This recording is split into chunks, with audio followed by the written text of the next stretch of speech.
Hello, Mindy here. What you see right now is a tweet beam, or a collage of what my Twitter feed kind of looks like right now.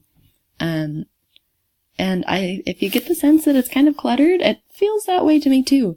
As I've taken a look at my Infodiet this week, I realized that I really don't follow that many people, so I thought I wanted to add at least 10 new sources of information. So I followed some new people like Alfie Cohn, as you see right there, or Jay McTeague, and they've been really helpful in opening up my eyes towards issues in education. But some other things that I've started following, like Media Freedom, they just kind of post a lot, and not all of it is stuff that I'm interested in. And so I think I'm actually going to delete some of these people from my list of people I follow.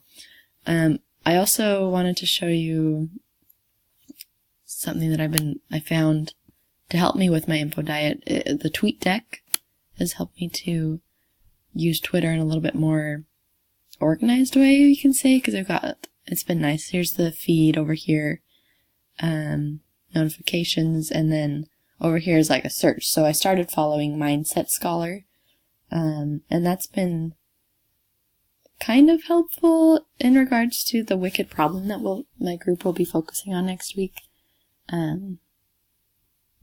But also, like this first article up here does deal with failure. That's kind of our topic for the group project, but other things under the same hashtag don't really have anything to do with failure. So I'm not sure if I want to really spend time looking under that hashtag. The last thing I wanted to show was my feed, or my RSS feed. There we go. So I feel like I found these two blogs about failure. This one was Failure, the Secret to Success.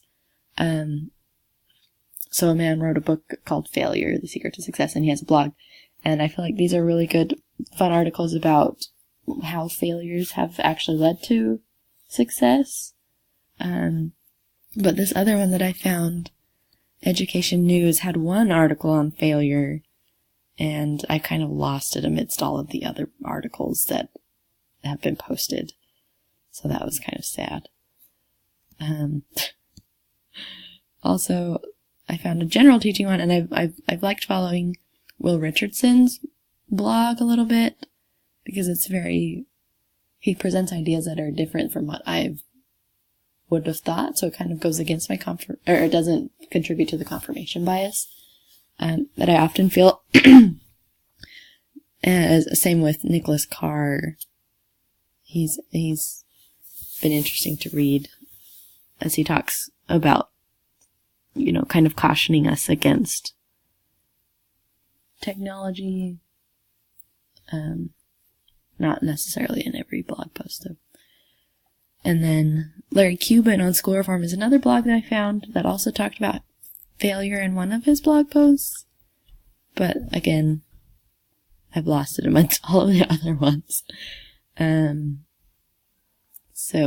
also he kind of seems to be writing on a lot of the things that we're already talking about in class. And so I thought he was going to be a voice that was kind of contradictory to the thoughts that I already had, but it actually turned out being very similar to what I believe in many of the instances. And so, I don't know, as I've thought about my info diet this week, it's been hard to find things that are, really useful. But I'm going to keep trying. And if you have any advice, I would love to hear it. Please leave your thoughts in the comments below. Thanks.